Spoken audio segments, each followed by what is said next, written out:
effectiveness. How many of you would like to get better results? I know I would. Awesome. Well, you know, let's face it.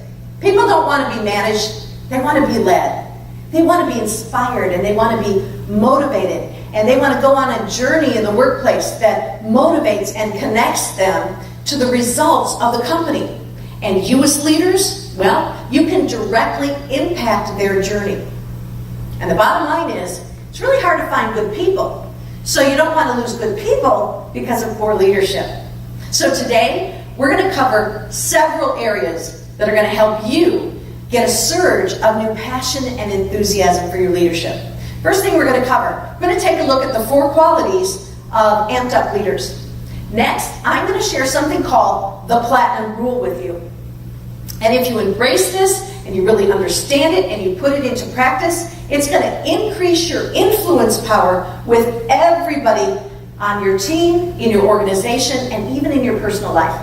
And then number 3, well, I'm going to share the one principle that is going to help you grow as a leader for the rest of your career. Sound good? All right. Well, let's get started. Lots of leaders. And the really effective leaders are good communicators, but they are great connectors. Why is that? Well, they understand the 4 distinct personality styles. The thinkers, directors, socializers, and relators. Remember, you can buy somebody's physical space, but you cannot buy their loyalty, their commitment, or their enthusiasm. That you have to win over and act as a team. So Marianne was the accountant. She was the thinker. I had Linda, who was in operations. She was a hardcore director. And then I had Mark, the youngest. He was in sales, and he was a full-blown socializer. Some of you are like, oh, I feel your pain. It wasn't easy, but finally got them settled down and focused. The next step was to bring in 7 key managers with the siblings and myself. So I sat there, and for 2 hours, I saw the blame game go on. Fingers were pointing, tempers were flaring. I actually had to call a timeout at one point because I thought they were going to come to blows. And at the end of it all, Mark looked over at me and he said, I sure hope you can give me some insights into how I can change this company. And my response was, if I can get you to change, the company will change. It's in their leaders. Well, you know, all I really did was help them raise their leadership lid. And some of you are familiar with John Maxwell. He writes a great book called The 21 Irrefutable Laws of Leadership, and he talks about this thing called the law of the lid. And the law of the lid is simply this.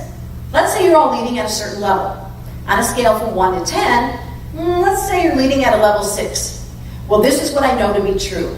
The effectiveness of your work is never going to rise above your ability to lead and influence others.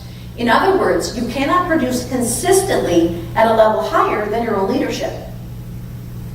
And this principle is an operation in companies and with leaders, whether you're aware of it or not. It was the deal. Ray Kroc knew who he was, he knew where he was going, and he could persuade others to follow him. How about you? Are you ready to get amped up?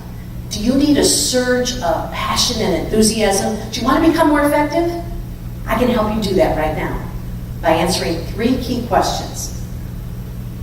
What do you want to do more of? What do you want to do less of? And what must you do differently?